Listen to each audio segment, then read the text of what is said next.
Halo semuanya, perkenalkan nama saya Yoha Chandra Siswoyo. Saya adalah mahasiswa dari Universitas Di Kupang, Semarang.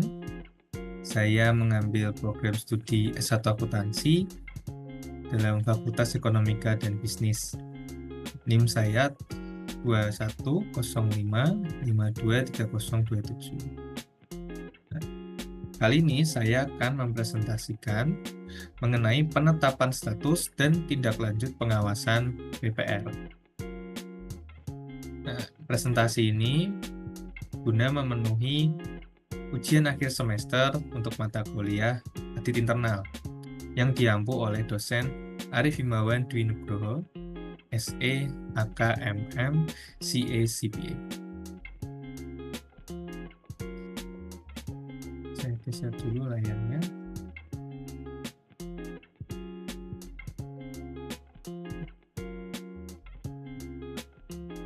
Pokok pembahasan.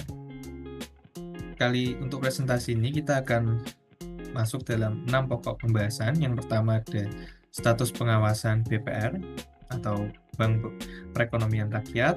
Kemudian ada status pengawasan dalam penyihatan. Yang ketiga status pengawasan resolusi. Yang keempat tindakan pengawasan. Yang kelima pemberitahuan tertulis dan pengumuman. Dan yang keenam pelaksanaan tugas pengawasan.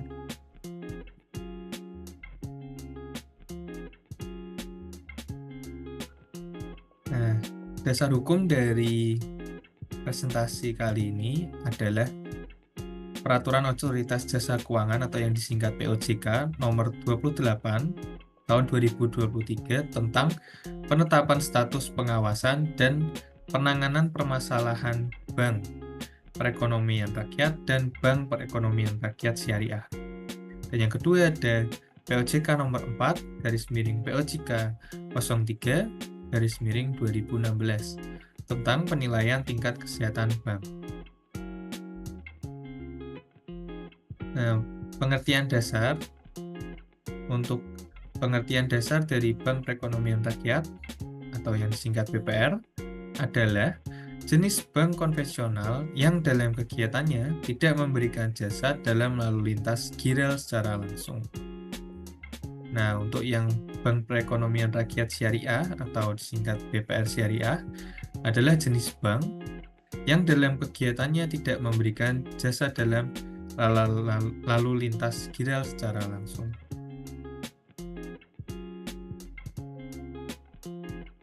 Kemudian ada Otoritas Jasa Keuangan atau yang disingkat OJK adalah lembaga negara yang independen yang mempunyai fungsi, tugas, dan wewenang pengaturan, pengawasan, pemeriksaan, dan penyidikan sebagaimana dimaksud dalam Undang-Undang mengenai Otoritas Jasa Keuangan. Kemudian ada Bank Indonesia atau yang disingkat BI adalah Bank Sentral Republik Indonesia sebagaimana yang dimaksud dalam UUD tahun 1945. Kemudian ada Lembaga Penjamin Simpanan adalah lembaga penjamin simpanan sebagaimana dimaksud dalam Undang-Undang mengenai lembaga penjamin simpanan. Kemudian ada kewajiban penyediaan modal minimum atau yang disingkat KPMM adalah rasio modal terhadap aset tertimbang menurut risiko yang wajib disediakan oleh BPR dan BPR Syariah. Nah, kemudian ada cash ratio atau yang disingkat CR adalah perbandingan antara aset likuid terhadap kewajiban lancar. Nah, maksudnya aset lancar terhadap kewajiban lancar. Kemudian ada tingkat kesehatan BPR dan BPR Syariah yang selanjutnya disingkat dengan TKS adalah hasil penilaian kondisi BPR dan BPR Syariah yang dilakukan terhadap faktor profil risiko, tata kelola, rentabilitas, dan permodalan BPR dan BPR Syariah. Kemudian ada peringkat komposit yang selanjutnya disingkat PK adalah peringkat akhir hasil penilaian TKS.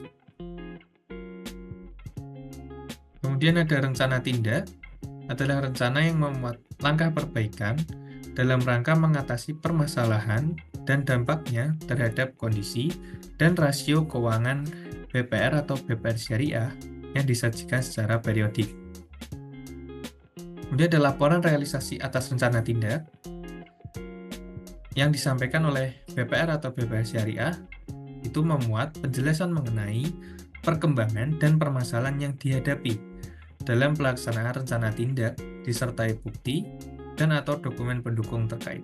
Nah, pengertian-pengertian dasar tadi yang sudah saya presentasikan itu akan dibahas untuk presentasi berikutnya. Jadi, dengan adanya pengertian dasar ini, ketika nanti kita masuk ke materi berikutnya, kita sudah paham, oh, ini maksudnya yang tadi, gitu.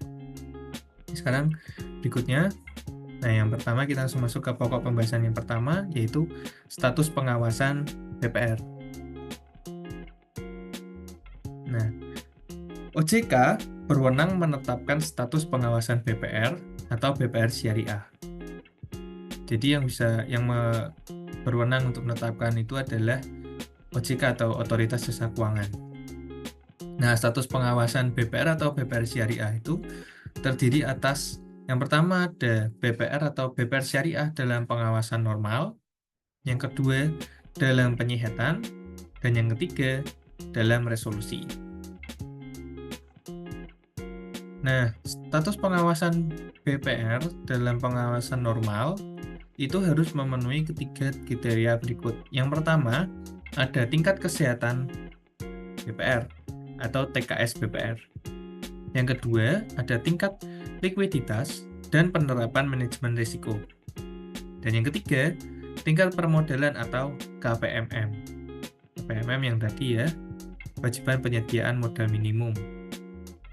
Nah, BPR dalam penyihatan, jadi kan BPR dalam pengawasan normal, sekarang BPR dalam penyihatan adalah BPR atau BPR Syariah yang dinyatakan oleh OJK tidak memenuhi tingkat kesehatan, tingkat likuiditas, dan atau tingkat permodalan dengan memperhitungkan risiko. Jadi, ketiga kriteria yang seharusnya dipenuhi itu masih tidak terpenuhi, sehingga BPR atau BPR Syariah itu dinyatakan dalam penyihatan oleh OJK. Nah, kemudian yang berikutnya adalah BPR dalam resolusi.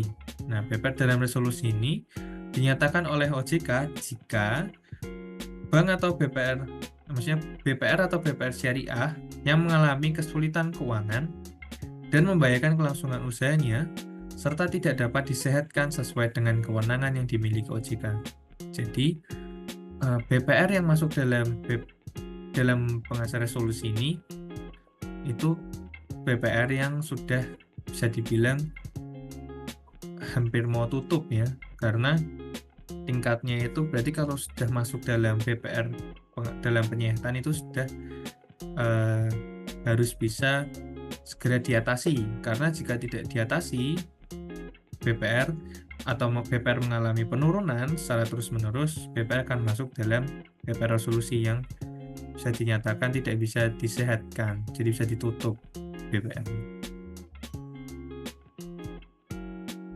Oke, status pengawasan BPR dalam pengawasan normal.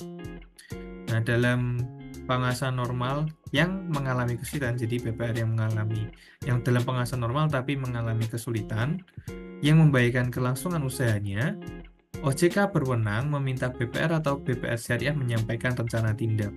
Nah, rencana tindak yang sudah kita bahas tadi ya, rencana BPR untuk bisa menyelesaikan kesulitan-kesulitannya.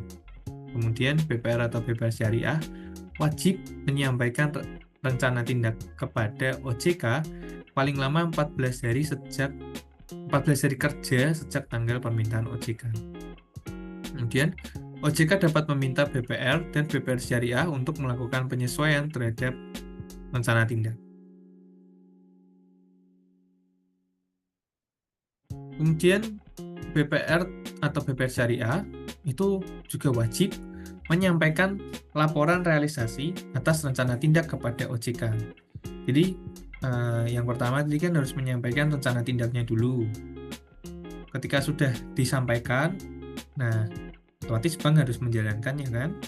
Setelah BPR atau BPR Syariah menjalankannya, kemudian mereka itu wajib untuk menyampaikan laporan realisasi atas rencana tindak. Jadi untuk bisa tahu, oh ini rencana tindak yang sudah dibahas sebelumnya itu sudah dilakukan dengan benar atau tidak. Nah, BPR atau BPR syariah itu wajib menyampaikan laporan realisasi atas rencana tindak paling lama 10 hari kerja setelah pelaksanaan rencana tindak. Kemudian, dalam kondisi tertentu, OJK dapat menetapkan jangka waktu penyampaian laporan secara berbeda dari jangka waktu awal. Mungkin bisa lebih lama karena mungkin rencana tindaknya butuh waktu lebih dari 10 hari untuk dilaksanakan. Tapi umumnya tetap dalam waktu 10 hari. Jadi meskipun belum terrealisasi dengan baik, tetap harus dilaporkan supaya OJK bisa mengawasi dan memantau BPR atau BPR syariah tersebut sudah sejauh mana untuk menyelesaikan permasalahannya. Oke. Yang kedua, kita akan masuk pokok pembahasan status pengawasan dalam penyihatan. Nah, status pengawasan BPR dalam penyihatan itu ditetapkan oleh OJK kepada BPR atau BPR syariah yang memenuhi kriteria sebagai berikut. Yang pertama, tingkat kesehatan BPR dengan PK itu peringkat komposit 5. Jadi kalau di dalam penilaian tingkat kesehatan bank itu menggunakan peringkat komposit. Nah, peringkat komposit itu ada 5. Yang pertama itu peringkat komposit pertama atau PK1. Nah, PK1 itu merupakan penilaian untuk peringkat untuk BPR atau bank yang dianggap sangat sehat. Jadi banknya itu sangat sehat sehingga dianggap sangat mampu untuk menyelesaikan permasalahan atau pengaruh negatif yang dapat berdampak pada kelangsungan usaha bank atau kegiatan usaha bank. Nah, kemudian ada PK2 atau peringkat komposit 2 itu untuk BPR atau bank yang dianggap sehat. Jadi secara umum itu banknya sehat. Nah, bank yang secara umum sehat ini dianggap mampu untuk menyelesaikan atau mengatasi pengaruh negatif yang terdampak ke bank yang dapat mengganggu kelancaran kegiatan usahanya. Nah, kemudian yang ketiga ada peringkat komposit 3 atau PK3. Itu di bawahnya lagi berarti untuk bank yang dianggap cukup mampu. Maksudnya bank yang cukup sehat. Jadi banknya itu dianggap cukup mampu untuk mengatasi pengaruh-pengaruh negatif yang dapat mengganggu kelangsungan usaha bank atau kegiatan usaha bank. Nah, yang berikutnya ada PK4. Jadi yang tadi ada PK1, PK2, PK3, ini PK4. PK4 itu di bawahnya lagi tingkatnya. Bank itu dianggap kurang sehat. Nah, kalau sudah kurang sehat ini, bank dianggap kurang mampu untuk mengatasi pengaruh negatif yang dapat mengganggu kelangsungan kegiatan usaha dari bank itu. Nah, yang terakhir itu PK5 atau peringkat komposit 5 itu yang paling akhir ya. Itu untuk bank yang secara umum tidak sehat. Jadi karena bank tidak sehat, jadi secara penilaian itu dianggap sudah tidak mampu untuk mengatasi pengaruh negatif yang dapat mengganggu kegiatan usaha bank. Nah, BPR yang masuk dalam penyihatan itu untuk BPR yang masuk tingkat kesehatan banknya itu PK5, jadi yang paling parah ya, selama 2 periode berturut-turut. Jadi kalau semisalnya banknya ini hanya mengalami PK5 atau maksudnya peringkat komposit 5-nya itu dalam waktu periode pertama saja atau misalnya dalam waktu singkat, belum 2 periode berturut, jadi dianggap bank itu masih tidak perlu masuk dalam penyihatan. Mungkin masih masuknya ke BPR dalam pengawasan normal, namun mengalami kesulitan seperti yang sebelumnya tadi. Nah, tapi kalau sudah masuk ke 2 periode berturut-turut, itu sudah masuk kriteria untuk BPR dalam penyihatan. Nah, bukan itu saja, ada kriteria yang kedua yaitu cash ratio atau singkat CR, rata-rata 3 bulan terakhir kurang dari 5%. Jadi CR itu kan tadi kan cash ratio itu antara aset liquidnya atau aset lancarnya terhadap kewajiban lancarnya. Nah, seharusnya cash ratio, maksudnya aset lancarnya itu lebih besar daripada kewajiban lancarnya. Jadi ketika seumpama maksudnya bank itu mengalami kendala, itu aset yang lancarnya itu bisa untuk menutup utang lancarnya terlebih dahulu. Jadi utang-utang lancar itu bisa diselesaikan terlebih dahulu sehingga dapat ditutup oleh aset lancarnya. Nah, kalau misalnya CR-nya terlalu rendah, apalagi kurang dari 5%, itu dianggap nanti aset lancarnya itu tidak bisa menutup utang-utangnya yang ada. Aset lancar ya, jadi aset itu kan terdiri dari dua, aset lancar dan juga aset tetap. Nah, mungkin asetnya terlihat besar, tapi ternyata itu aset tetap. Nah, kalau aset tetap, itu kan tidak bisa langsung dicairkan. Maksudnya tingkat likuiditasnya kecil. Sehingga kalau misalnya nanti ada utang-utang lancar yang sifatnya kan jangka pendek, itu mungkin tidak dapat diselesaikan tepat waktu. Nah, karena itu aset lancarnya itu juga harus cukup untuk bisa menutup utang lancar yang ada. Dan cash ratio ini juga jangan terlalu besar, jadi dia tidak boleh kurang dari 5%, tapi juga tidak boleh terlalu besar, karena nanti kalau terlalu besar dianggap cash atau misalnya perputaran uangnya itu tidak bisa berjalan dengan baik. Setiap kegiatan usaha itu kan harus mengalami perputaran uang. Nah, perputaran uang di usaha tersebut juga dianggap kurang baik. Nah, kemudian rasio KPMM atau kewajiban penyediaan modal minimumnya itu kurang dari 12%. Nah, kemudian OJK menetapkan BPR dalam penyihatan untuk jangka waktu paling lama 1 tahun terhitung sejak surat pemberitahuan OJK. Jadi sejak surat pemberitahuan OJK tentang bank itu mengalami penyihatan atau mungkin sudah mendapat peringatan itu ya, itu menetapkannya untuk jangka waktu paling lama 1 tahun. Nah, dalam hal BPR atau BPR syariah dalam penyihatan menerima penempatan dana dari LPS atau lembaga penjamin simpanan, jangka waktu BPR atau BPR syariah dalam penyihatan berakhir sesuai dengan jangka waktu berakhirnya penempatan dana oleh lembaga penjamin simpanan. Kemudian BPR atau BPR syariah dalam penyihatan wajib untuk menyampaikan yang pertama, itu rencana tindak sesuai dengan permasalahan BPR atau BPR syariah paling lama 10 hari sejak BPR atau BPR syariah ditetapkan dalam penyihatan. Jadi yang pertama adalah rencana tindak, kemudian yang kedua itu laporan realisasi rencana tindak kepada OJK untuk posisi setiap akhir bulan paling lama 10 hari kerja bulan berikutnya. Jadi laporan realisasi rencana tindak ini disampaikan paling lama 10 hari kerja bulan berikutnya. Nah, BPR atau BPR syariah dalam penyihatan harus yang pertama menjaga kondisi keuangan BPR atau BPR syariah sehingga tidak terjadi penurunan aset dan atau peningkatan kewajiban BPR atau BPR syariah secara material. Nah, ini akan berpengaruh juga ke cash ratio yang pertama tadi ya, yang sudah saya jelaskan. Dan asetnya ini jangan sampai mengalami penurunan, karena kalau mengalami penurunan bukannya cash ratio-nya semakin naik, malah semakin turun. Nah, itu yang berbahaya. Nah, karena itu BPR atau BPR syariah itu harus menjaga asetnya agar tidak mengalami penurunan. Apalagi sudah asetnya turun, kewajibannya naik. Nah, itu sudah lebih bahaya lagi.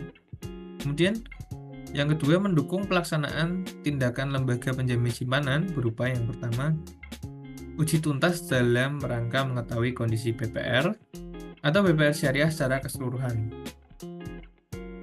Yang kedua, penjajakan kepada bank lain yang bersedia menerima pengalihan sebagian atau seluruh aset dan atau kewajiban BPR atau BPR syariah.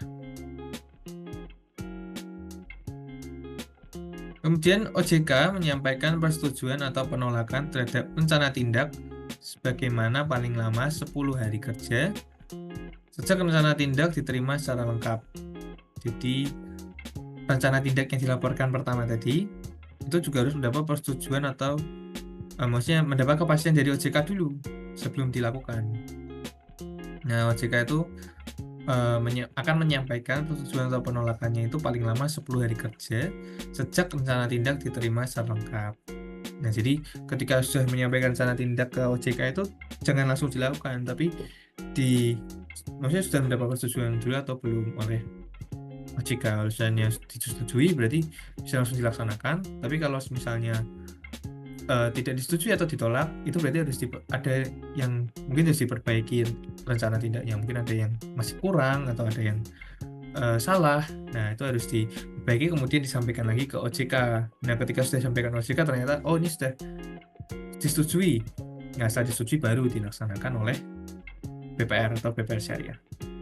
Kemudian dalam hal rencana tindak yang disampaikan BPR atau BPR Syariah disetujui OJK, maka BPR atau BPR Syariah wajib merealisasikan rencana tindak sejak tanggal surat persetujuan OJK. Jadi ketika sudah dapat persetujuannya tadi, langsung BPR atau BPR Syariah itu wajib langsung dilaksanakan. Jadi tidak boleh ditunda-tunda, karena kembali lagi ini akan menyangkut ke berikutnya, yang kalau misalnya sudah dilakukan itu kan harus melaporkan laporan realisasi rencana tindak.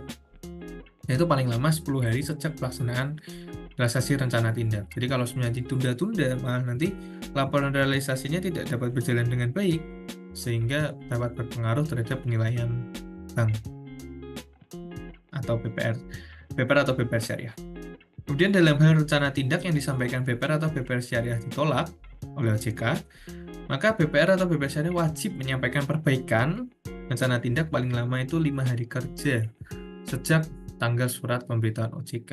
Jadi masih diberi kesempatan selama 5 hari untuk merevisi dulu rencana tindak yang sudah dilaporkan sebelumnya yang ditolak itu, kemudian disampaikan ke OJK lagi. Nah, nanti kalau sudah disetujui berarti bisa dilaksanakan, kalau tidak disetujui ya berarti mungkin butuh revisi lagi. Ini layani saya dulu.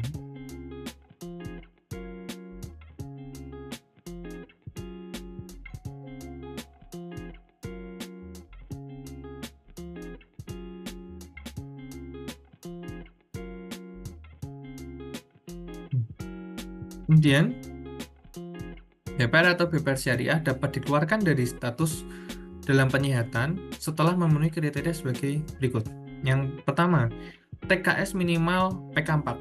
Jadi tingkat kesehatan banknya itu minimal PK4. Seperti yang kita sudah bahas tadi, PK4 itu artinya bank itu dianggap masih kurang sehat dan kurang mampu untuk mengatasi pengaruh negatif yang ada. Namun masih bisa ditolerir untuk tidak masuk ke dalam penyihatan.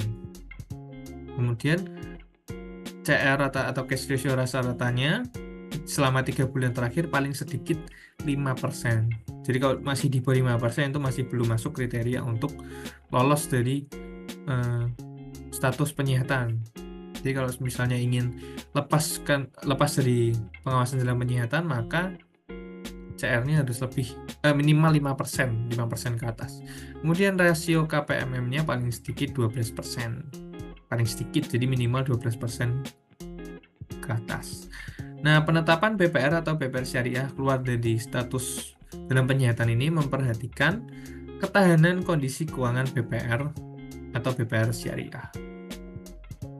Jadi fokus utamanya memang terhadap kondisi keuangan ya, karena jika kondisi keuangannya tidak sehat, ya bank ini bisa terancam jatuh ke tingkat yang lebih akhir, tingkat resolusi, atau bahkan bisa ditutup.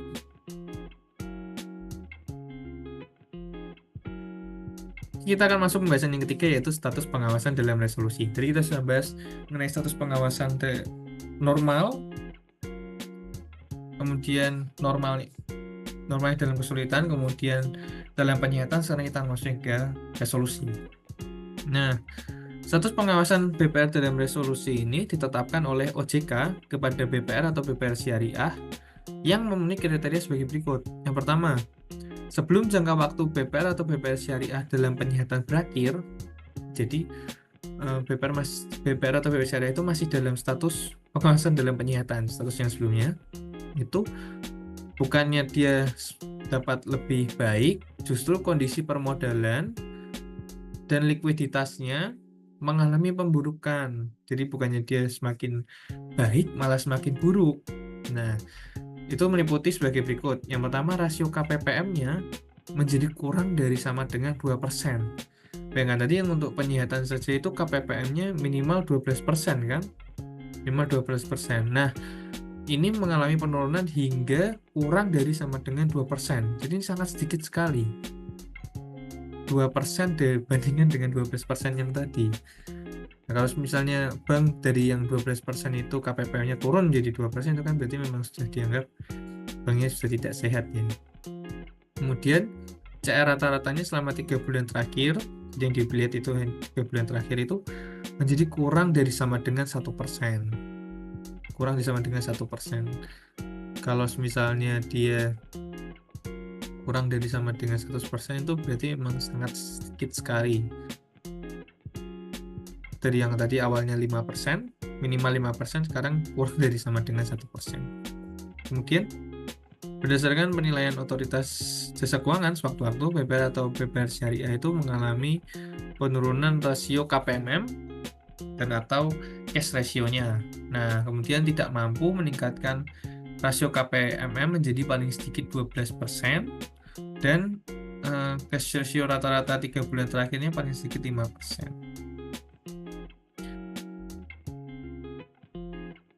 Nah, sampai dengan jangka waktu BPR atau BPR syariah dan penyitaan berakhir itu belum memenuhi rasio KPMM yang paling sedikit tadi 15% dan cash ratio-nya paling sedikit 5% tadi, maka bank itu BPR itu bisa dianggap sebagai bank dalam resolusi. Jadi misalnya dia ada di dalam bank masa penyitaan. Nah, bank masa penyitaan itu kan sebenarnya ada batas waktunya kan.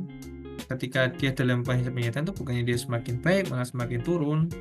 Bahkan tadi bisa sampai kurang dari 2% untuk KPMM-nya dan juga cash ratio-nya kurang dari 1%, itu bisa langsung dimasukkan ke kriteria bank dalam resolusi. Begitupun jika dalam waktu yang sudah ditetapkan itu ternyata masih belum bisa sampai 12% untuk KPMM-nya dan belum sampai 5% untuk cash ratio-nya, maka bank tersebut bisa dimasukkan ke dalam BPR dalam resolusi. Jadi bisa masuk statusnya ke pengawasan dalam resolusi, dan itu yang status pengawasan yang paling rendah. Nah, kemudian BPR dan BPR syariah tidak dapat mengembalikan penempatan dana lembaga penjamin simpanan.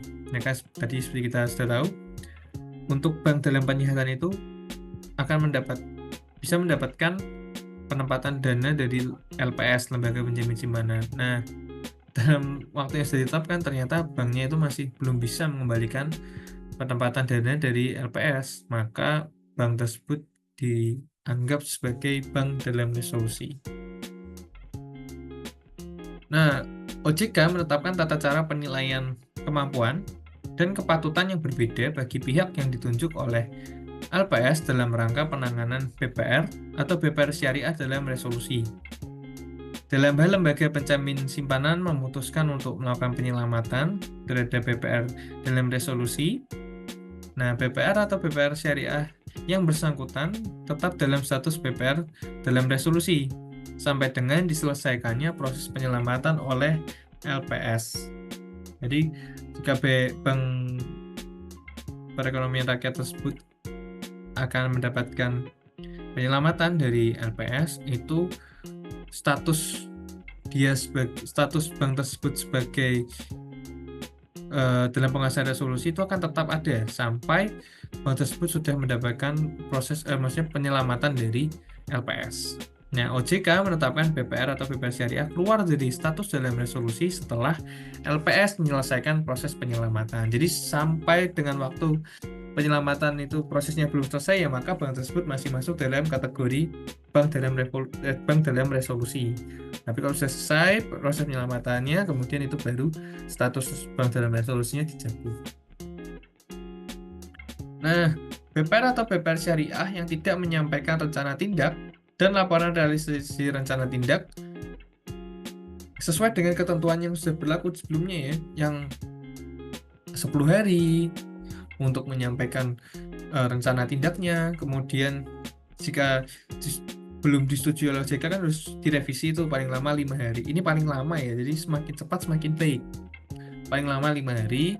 Kemudian ketika sudah disetujui, itu kan dilaksanakan langsung. Jadi itu sudah mendapatkan surat persetujuan, langsung harus dilaksanakan rencana tindaknya. Nah, kemudian baru dalam waktu paling lama 10 hari, itu bank harus menyampaikan laporan realisasi rencana tindaknya. Jadi apakah sudah direalisasikan atau belum. Nah, jika BPR atau BPR Syariah tidak menjalankan proses-proses tersebut, maka akan dikenai sanksi administratif berupa teguran tertulis. Jadi masih diberi peringatan lah, teguran tertulis dulu yang pertama. Nah, tapi yang kedua, kalau jika banknya tersebut masih melanggar, maka akan diberi sanksi administratif berupa penghentian sementara sebagian kegiatan usaha. Nah,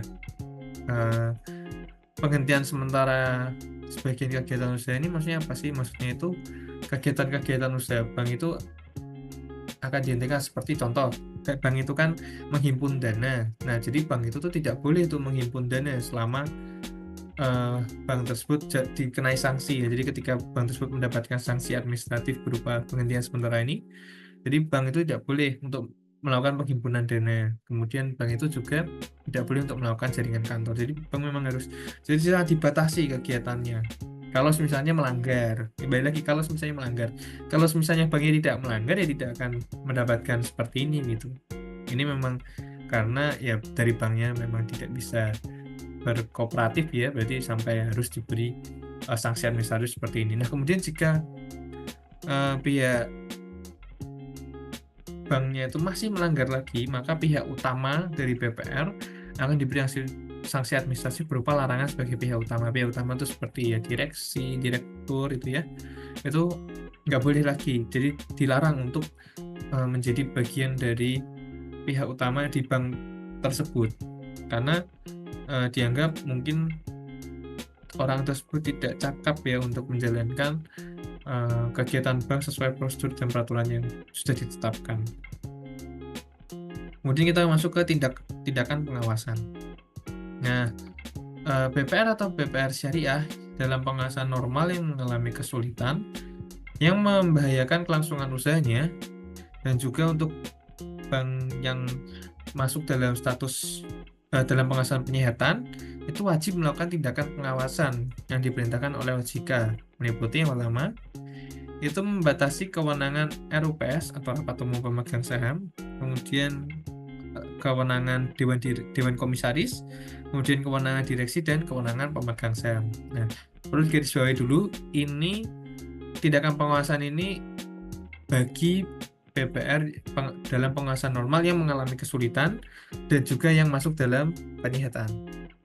Kemudian yang kedua, meminta dan atau memerintahkan pemegang saham untuk menambahkan modal ya. Jadi tujuannya menambah modal ini supaya bisa menutup rasio kekurangan penyediaan KPPM-nya tadi kan. Jadi kan tadi sudah tingkat KPMM-nya tuh. Nah, tingkat KPM-nya itu harus dipenuhi dulu dengan cara salah satunya ini meminta atau meminta pemegang saham untuk menambah modal. Nah, kemudian yang berikutnya meminta pemegang saham untuk mengganti anggota Dewan Komisaris dan atau direksi. Nah, jadi bank yang mengalami kesulitan saat itu juga Dewan Komisarisnya dan direksinya harus langsung diganti. Kalau sudah tidak diganti, nah ini berarti kan sudah melanggar tindakan pengawasan yang harusnya maksudnya sudah ditetapkan oleh OJK. Itu sudah tertulis wajib dilakukan oleh bank atau maksudnya oleh BPR atau BPR Syariah. Kemudian yang keempat, meminta dan atau memerintahkan BPR atau BPR Syariah untuk menghapus bukukan kredit atau pembiayaan yang macet dan memperhitungkan kerugian BPR atau BPR Syariah dengan modalnya. Jadi bank tersebut itu karena dia banyak kredit yang macet, itu mungkin yang membuat bank itu mengalami penurunan secara performa dan secara tingkat kesehatan kan. Nah, oleh karena itu OJK itu meminta bank untuk menghapus bukukan kreditnya atau pembiayaan yang macet. Nah, setelah itu dihitung kerugiannya, kemudian ditutup dengan modalnya.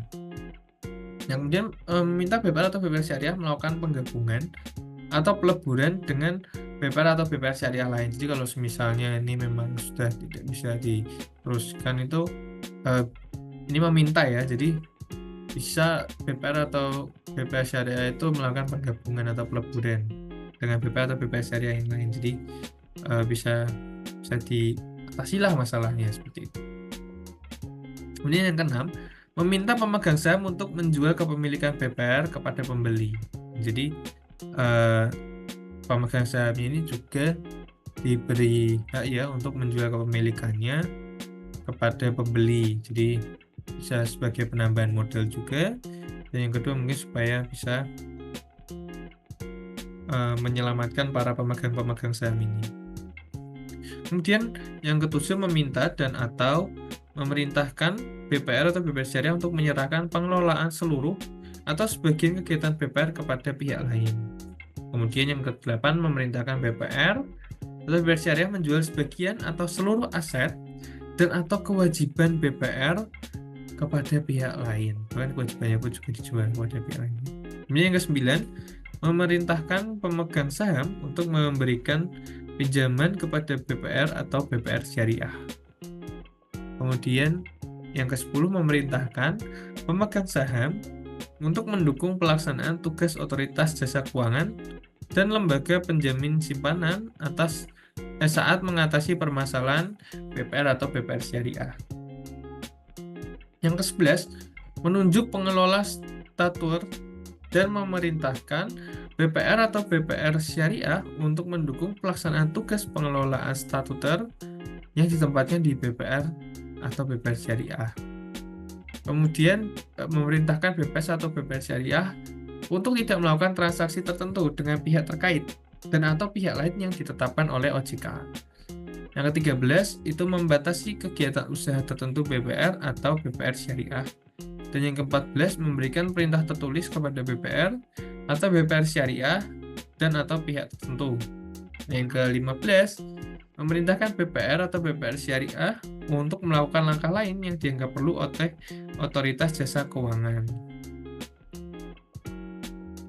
Nah, ini ada sanksi administratifnya jika BPR atau BPR syariah itu melanggar ketentuan dari tindakan pengawasan yang sudah kita bahas sebelumnya. Ada 15 tadi kan, jika melanggar itu maka BPR atau BPR syariah itu akan dikenai sanksi administratif berupa teguran tertulis.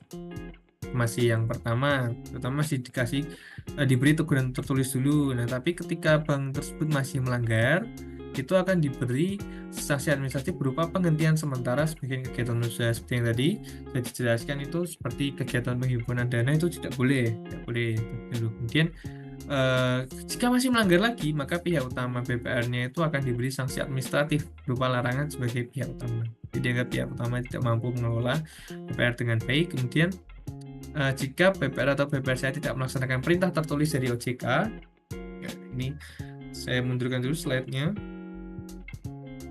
Ini kan yang nomor 14 ini, memberikan perintah tertulis pada BPR atau BPR syariah atau pihak tertentu. Dan yang memberikan perintah tertulis ini OJK, dan pihak bank itu harus mengikuti perintah tertulis yang sudah diberikan oleh OJK, dan jika tidak, maka BPR atau BPR syariah tersebut akan dikenai sanksi pidana sesuai dengan undang-undang mengenai OJK. Jadi ini memang benar-benar supaya bank-bank tersebut itu tidak menggampangkan. Bank-bank tersebut tetap menjalankan sesuai prosedur yang sudah diberikan. Karena kembali lagi, jika bank tersebut tidak bisa bekerja dengan baik, itu kan menghimpun dana masyarakat ya, bisa membuat masyarakat kehilangan uang. Jadi uang yang sudah dipercayakan kepada BPR untuk dikelola, malah ternyata uangnya dimanfaatkan untuk hal yang tidak benar dan bisa merugikan masyarakat dan juga pihak siapapun yang berkepentingan. Kemudian yang kelima adalah pemberitahuan tertulis dan pengumuman.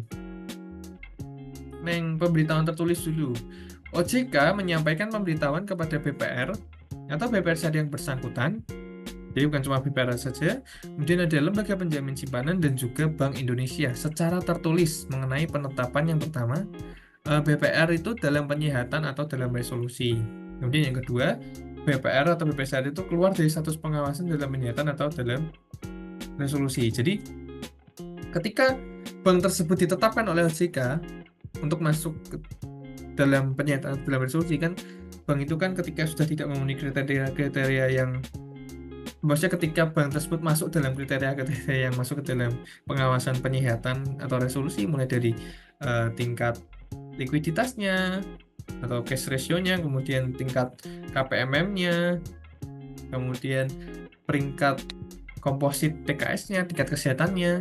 Nah, itu ketika masuk dalam kriteria itu kan masuk ke dalam pengawasan penyihatan atau dalam resolusi. Nah, ketika sudah masuk itu OJK itu wajib menyampaikan pemberitahuan tertulis kepada bank yang bersangkutan. Yang kedua itu kepada lembaga penjamin simpanan, dan yang terakhir yang ketiga kepada Bank Indonesia.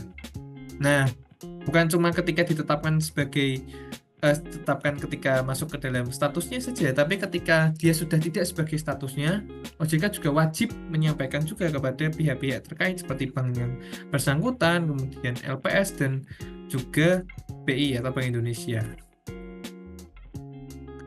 Nah, pemberitahuan secara tertulis mengenai penetapan BPR atau BPR syariah dalam penyihatan kepada bank yang bersangkutan disertai dengan alasan penetapan dan tindakan pengawasan yang diwajibkan dilakukan kepada BPR atau BPR syariah. Nah, jadi ketika disampaikan, ini bankmu masuk ke dalam penyihatan, itu alasannya apa sih? Alasannya tidak memenuhi, maksudnya masuk ke dalam kriteria kita tadi, mulai dari peringkat kompositnya yang masuk peringkat komposit 5, kemudian cash ratio-nya itu di bawah 5%, kemudian kewajiban penyediaan modal minimumnya itu di bawah 12%. Nah, itu alasan-alasannya tadi kan, itu disampaikan secara tertulis pemberitahuannya. Dan juga bukan cuma alasannya, tapi juga tindakan pengawasan yang diwajibkan dilakukan kepada BPR atau BPR syariah. Tindakan pengawasan yang tadi ada 15 tadi, nah itu harus diikutsertakan, diberitahukan secara tertulis untuk dilakukan oleh bank BPR atau BPR syariah yang ditetapkan sebagai status pengawasan dan penyihatan ataupun dalam resolusi. Kemudian pemberitahuan secara tertulis tadi kan kepada banknya, sekarang kepada LPS atau BI-nya. Nah, kalau LPS dan BI-nya itu isinya apa? Isinya itu informasi terkini tindakan pengawasan yang telah dilakukan oleh OJK kepada BPR atau BPR syariah. Jadi ketika memberitahukan ini banknya juga masuk ke dalam status penyihatan atau resolusi, itu OJK juga menyampaikan informasi terkini tindakan pengawasan yang telah dilakukan oleh OJK. Jadi OJK juga memberitahu, ini loh, OJK ini sudah melakukan ini gitu kepada BPR atau BPR syariah. Oke, kemudian memberitahuan secara tertulis mengenai penetapan bank dalam resolusi. Oh maaf, tadi itu ternyata bank yang dalam penyihatan saja. Kalau yang dalam resolusi itu kepada LPS disertai dengan permintaan untuk memberikan keputusan menyelamatkan dan atau tidak menyelamatkan bank syariah, bank BPR atau BPR syariah tersebut. Jadi ketika yang kedua tadi itu ternyata jika bank itu masih masuk dalam penyihatan saja, jadi bukan resolusi. Kalau masih dalam penyihatan saja itu memberitahukan juga kepada LPS dan BI informasi setelah dalam pengawasannya. Nah, kalau misalnya bank itu masuk ke dalam resolusi, nah itu baru disampaikan cukup ke LPS saja, disertai dengan permintaan untuk memberikan keputusan untuk menyelamatkan atau tidak menyelamatkan bank BPR atau BPR syariah tersebut. Nah, kemudian jika LPS memutuskan untuk tidak melakukan penyelamatan terhadap BPR atau BPR syariah, maka OJK mencabut izin usaha BPR atau BPR syariah yang bersangkutan berdasarkan permintaan tertulis dari LPS. Jadi ketika LPS itu kan tadi kan dimintai OJK untuk ini banknya mau diselamatkan atau tidak nih. Nah, ternyata setelah dicek oleh LPS-nya, setelah dipertimbangkan ternyata ini bank ini tidak masuk, maksudnya tidak untuk dilakukan penyelamatan, ya maka OJK langsung mencabut izin usahanya dari bank tersebut yang sudah didasarkan itu berdasarkan permintaan tertulis dari LPS, jadi berdasarkan keputusan LPS yang tadi. Nah, OJK itu memberitahukan keputusan pencabutan izin usaha bank BPR atau BPR syariah itu kepada BPR yang bersangkutan, ke lembaga penjamin simpanan, dan juga kepada Bank Indonesia. Jadi laporannya tetap kepada 3 pihak ini, pihak bank, pihak lembaga penjamin simpanan, dan juga Bank Indonesia. Nah, penyelesaian terhadap BPR atau BPR syariah yang telah disebut izin usahanya oleh OJK itu dilakukan oleh lembaga penjamin simpanan.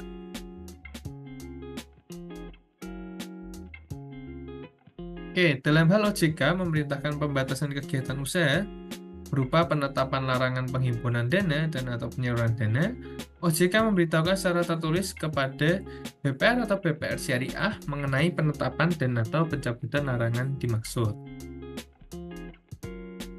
Kemudian, larangan penghimpunan dan atau penyaluran dana berlaku sejak tanggal surat pemberitahuan OJK. Nah, jadi ketika bank itu kan dibatasi kegiatannya yang karena melanggar itu, diberi sanksi kan berupa pembatasan kegiatan saya itu ya ini pelarangan penghimpunan dana dan penyaluran dana. Nah, OJK minta secara tertulis untuk bank itu mengenai cabutan larangan yang dimaksud. Nah, larangan penghimpunan dana tersebut itu berlaku sejak tanggal surat pemberitahuan OJK setelah diberitahukan oleh OJK itu secara tertulis ya. Itu bank itu harus melakukan betul-betul, tidak boleh sampai melanggar. Nah, dari pemberitaan tertulis sekarang kita masuk ke pengumuman. Nah, BPR atau BPR syariah wajib mengumumkan larangan penghimpunan dan atau penyaluran dana kepada masyarakat paling lama 5 hari kerja setelah tanggal penetapan oleh OJK. Nah, yang kedua, BPR atau BPR syariah wajib menyampaikan kepada OJK bukti pengumuman paling lama 5 hari kerja sejak tanggal surat pemberitahuan OJK. Nah, OJK mengumumkan keputusan pencabutan izin usaha BPR atau BPR syariah itu juga kepada masyarakat. Jadi kalau pemberitaan tertulis kan tadi hanya kepada bank yang terkait, kemudian lembaga penjamin simpanan, dan Bank Indonesia. Nah, untuk pengumuman itu berarti mengumumkan bahwa bank itu dapat larangan untuk menghimpun dana, dapat larangan untuk menyalurkan dana. Itu diumumkan kepada masyarakat. Jadi supaya masyarakat tahu ini memang bank ini nggak boleh. Nah, takutnya kalau misalnya masyarakat tidak tahu, banknya sudah diberitahu tidak boleh menghimpun dana, tetap menghimpun dana. Nah, nanti ketika masyarakat tidak tahu akan jadi korban, yang mana seumpama banknya tidak bisa diselamatkan. Kan nanti dana-dana yang sudah dihimpun dari masyarakat tersebut bisa hilang atau tidak bisa dikembalikan kepada masyarakat. Itu dapat merugikan masyarakat. Karena itu masyarakat harus diberitahu supaya jangan sampai ketika bank itu macam-macam dengan masih melakukan kegiatan penghimpunan dan penyaluran dana, itu masyarakat bisa tidak mengikuti atau tidak menghimpun dana di situ dan mungkin bisa melaporkan kepada pihak OJK. Nah, bukti jadi yang mengumumkan itu yang pertama BPR dulu mengumumkan kalau nggak boleh menghimpun dana. Nah, ketika sudah diumumkan itu wajib memberikan bukti pengumumannya itu paling lama 5 hari setelah sejak tanggal surat pemberitahuan OJK. Nah, kemudian OJK mengumumkan keputusan pencabutan izin usaha BPR itu kepada masyarakat. Jadi ketika sudah yang paling akhirnya kan ketika tidak bisa diselamatkan oleh LPS kan izin usahanya dicabut oleh OJK. Nah, OJK itu mengumumkan nih, oh nih bank-bank ini sudah tidak bisa diselamatkan dan dicabut izin usahanya. Nah, itu diumumkan kepada masyarakat. Jadi masyarakat tahu, oh nih bank ini seharusnya memang sudah tidak beroperasi. Nah, kalau misalnya banknya ini masih ada kok masih menghimpun dana, padahal kan izin usahanya sudah dicabut. Nah, ini kan berarti usahanya ilegal. Nah, itu bisa dilaporkan dan mungkin bisa dikenai sanksi pidana. Nah, ini adalah data per bulan Januari sampai bulan Mei 2024. Dan pada 5 bulan pertama dari tahun 2024 saja ada 12 BPR ataupun BPRS yang bangkrut dan izinnya dicabut oleh OJK. Jadi berarti kan sudah mulai proses-proses yang tadi ya, mulai dari status pengawasan normal yang mengalami kesulitan, kemudian status penyihatan, kemudian statusnya turun lagi menjadi resolusi. Nah, ketika sudah terjadi resolusi, kemudian LPS menyatakan, oh ini bank tidak bisa diselamatkan, ya maka mau tidak mau izin ini dicabut. Nah, jadi yang sudah melalui begitu banyak tahapan itu sampai dicabut, itu kan berarti kan memang banknya ini sudah benar-benar tidak sehat. Dan bank-bank tersebut, ya ke-12 bank ini yang sudah ditutup oleh OJK, maksudnya izin usahanya dicabut. Padahal hanya baru 5 bulan pertama dari tahun 2024. Jadi ada Bank Wijaya Kusuma, kemudian ada BPRS Mojo Arto Kota Mojokerto, kemudian ada BPR Usaha Madani Karya Mulia, dan seterusnya. Yang terbaru adalah BPR Bank Jepara Arta. Nah, kemudian ada sanksi administratif jika bank-bank yang tadi itu tidak mengumumkan. Nah, tadi kan seperti tadi, itu bentuk contoh dari OJK itu menyampaikan kepada masyarakat kalau ini loh, ke-12 bank ini itu sudah dicabut izin usahanya. Nah, itu OJK mengumumkan kepada masyarakat bisa melalui seperti tadi. Nah, informasi tadi memang saya peroleh dari Instagramnya OJK. Ya, itu kan berarti memang OJK sudah melakukan dengan benar, sudah mengumumkan kepada masyarakat kalau bank-bank BPR atau BPRS yang dicabut izin usahanya itu ada ini saja, ada sebagai berikut gitu kan. Nah, kemudian sanksi administratif jika BPR atau BPRS-nya itu, maksudnya BPR Syariah itu melanggar ketentuan dari pengumuman kepada masyarakat dan juga penyampaian bukti pengumuman pada OJK. Jadi kalau yang tadi, ini kan tadi kan OJK menyampaikan kepada masyarakat, mengumumkan. Nah, kalau yang banknya itu kan juga mengumumkan tuh ketika mereka dilarang untuk menghimpun dana dan menyalurkan dana. Nah, ketika dilarang itu harus diumumkan kepada masyarakat. Nah, bank ini ternyata tidak mengumumkan kepada masyarakat, sudah tidak diumumkan, atau mungkin sudah mengumumkan, tapi buktinya tidak disampaikan kepada OJK. Jadi ya kalau misalnya sudah diumumkan kan seharusnya banknya ya otomatis langsung menyampaikan kepada OJK ya sebagai bukti, oh ini loh kami itu sudah mengumumkan. Nah, kalau misalnya banknya sudah mengumumkan tapi tidak menyampaikan ke pihak OJK, ya kemungkinan ya memang belum, berarti memang banknya belum menyampaikan kepada masyarakat mengenai itu. Nah, kalau melanggar itu akan diberi sanksi administratif dulu, yang pertama berupa teguran tertulis. Nah, ketika sudah diberi teguran tertulis kan masih diberi waktu lagi tuh. Nah, sudah diberi waktu tapi masih tetap tidak diumumkan, masih tetap tidak diumumkan kepada masyarakat kalau bank itu tidak boleh melakukan kegiatan penghimpunan dana, atau mungkin bahkan mereka masih melakukan kegiatan penghimpunan dana, ya itu akan diberi sanksi administratif berupa penghentian sementara lagi kegiatan sebagian kegiatan. Mungkin lebih, kalau tadi kan sudah dilarang tuh menghimpun dana, mungkin lebih banyak lagi yang aktivitasnya yang semakin diberhentikan. Nah, kalau sebenarnya masih melanggar lagi, maka pihak utama dari banknya itu akan diberi sanksi untuk larangan sebagai pihak utama. Jadi bukan hanya, maksudnya larangan sebagai pihak utama itu bukan hanya di BPR itu saja ya, tapi ketika di BPR yang lain, atau sebenarnya dia menjabat sebagai pihak utama di bank BPR atau BPR yang lainnya, itu ya tidak bisa karena dia sudah dilarang lah, mungkin seperti di blacklist lah ya. Kecuali mereka sudah memperbaiki, sudah menyelesaikan dengan OJK, mungkin mereka baru bisa lagi sebagai pihak utama. Yang terakhir adalah pelaksanaan tugas pengawasan. Nah, pelaksanaan tugas pengawasan ini dalam rangka pelaksanaan tugas pengawasan ini, Otoritas Jasa Keuangan itu berwenang yang pertama meminta BPR atau BPR Syariah untuk mengambil dan menyerahkan data atau dokumen dari setiap tempat yang terkait BPR atau BPR Syariah tersebut. Jadi OJK itu berwenang nih untuk meminta dokumen-dokumen atau data dari BPR atau BPR Syariah terkait. Kemudian berwenang juga untuk mengambil dan menyerahkan data atau dokumen dan keterangan dari setiap pihak yang menurut penilaian OJK memiliki pengaruh terhadap BPR atau BPR Syariah. Jadi bukan cuma ke BPR-nya saja, jadi berwenang juga untuk mengambil dan menyerahkan data dan keterangan dari setiap pihak yang menurut penilaian OJK memiliki pengaruh terhadap bank BPR atau BPR Syariah tersebut. Dan yang terakhir adalah memerintahkan BPR atau BPR Syariah untuk melakukan pemblokiran rekening tertentu. Yaitu OJK juga berwenang untuk melakukan hal-hal tersebut. Nah, kesimpulannya, yang pertama itu BPR dalam pengawasan normal harus memenuhi tingkat kesehatan bank Kemudian ada tingkat likuiditas dan penerapan manajemen risiko.